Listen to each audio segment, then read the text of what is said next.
This next story should be one of the biggest scandals of the 21st century, yet it's being completely neglected by the mainstream media. Shocker there. So during a congressional hearing in 2019 pertaining Michael Cohen's testimony under oath, Democrat Congresswoman Stacey Plaskett was texting Jeffrey Epstein, and he was directing her questions for Cohen. And while we were once driving through a struggling neighborhood in Chicago, he commented that only black people could live that way. Attorney-client privilege, yes, I will turn it over. You, as my friend Mr. Meadows pointed out, misled this committee even today in a written submission that contradicted your testimony. You have suggested you are going to review that.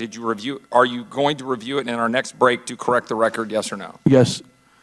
Question, you helped out the president's campaign or were involved in the campaign as a representative, as a spokesman, even in your words today. It was your idea for the campaign dating back to 2011. Is that accurate, yes or no? Yes. Mr. Weisenberg and other individuals, Ms. Rona. Who are those individuals? Are they with the Trump Organization? They are. Are there other people that we should be meeting with?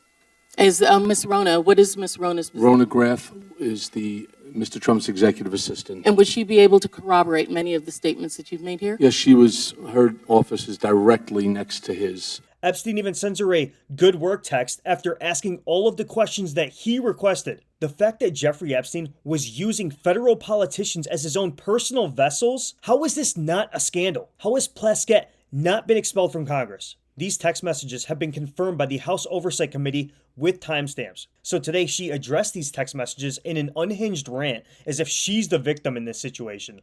Play clip.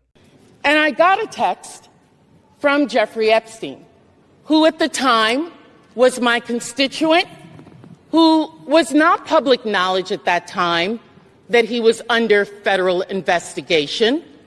Fake news. Jeffrey Epstein had been under investigation since late 2018, and he had been a registered sex offender since 2008. She's lying. Like you didn't know who he was, and why the hell did you have his phone number? This just exemplifies how vast Epstein's web of conspirators extends.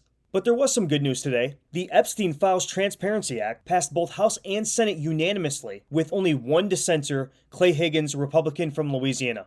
What a scumbag. I really hope that we can finally pull the bandage off the wound and get this Epstein crap over with. The left seems to believe, because they're brainwashed, that Trump is the only person associated with Epstein. You guys have no idea how many members of Congress, wealthy elites, Hollywood actors were entangled in this cabal. And I hope every one of them gets exposed. I really hope the names are not whitewashed or redacted. Let the entire house of cards burn to the ground. If you enjoyed that clip, please hit the subscribe button. Thanks.